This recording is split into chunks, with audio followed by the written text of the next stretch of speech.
morning. My name is Betsy Debris. I will actually be reading a written statement to you from Mary Suddeth. She's a retired critical care registered nurse, and she and her husband Matt have lived in Richmond Hill since 1994. Matt is recovering from surgery, so Mary was unable to attend today. She has given permission for me to read her statement.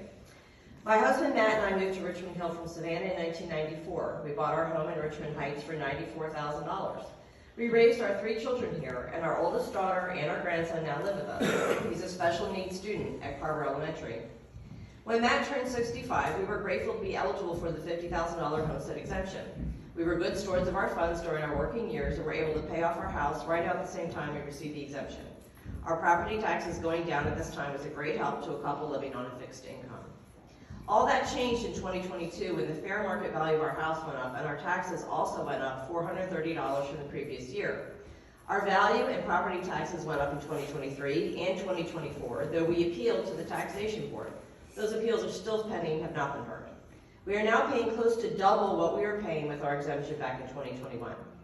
Houses are now selling like hotcakes in our subdivision for over $350,000. Our house is 30 years old, excuse me, and is well maintained, but we haven't done upgrades, so it's definitely not worth what is being appraised for. We love living in Richmond Hill. Our intention was always to stay here. We receive solicitations monthly from realtors and firms offering to buy our home. We are not interested in selling our home, and moving is not an option. Richmond Hill is not the same city we came to all those years ago, but this is our home.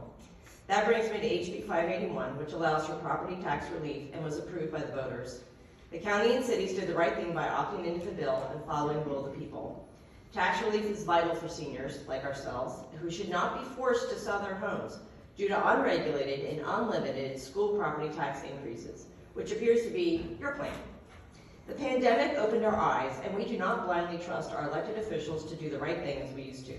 Residents of both ends of the county are not only unhappy, they are deeply disgusted with what you are proposing by opting out of this bill unnecessarily when there are many other funding mechanisms available. I hope and pray you will see the error of your ways and opt in to HB 581. It is the right and fair thing to do for Bryan County and its citizens. That is her statement. I think she says something very important here. We do not blindly trust you. At the last meeting, Mary Ann Smith, who is not here, was heard to tell residents who questioned her decision to opt out that they just needed to trust the board, as if we were little children who can't understand the logistics of school funding. She may as well have patted them on the head and said, "Run along now, we've got this." What a condescending and arrogant attitude. Who died and made you all God? You should be ashamed. Shame on all of you. Shame for your lack of morality, dereliction of duty. Shame for your greed. Shame for your hardened hearts. We will remember that.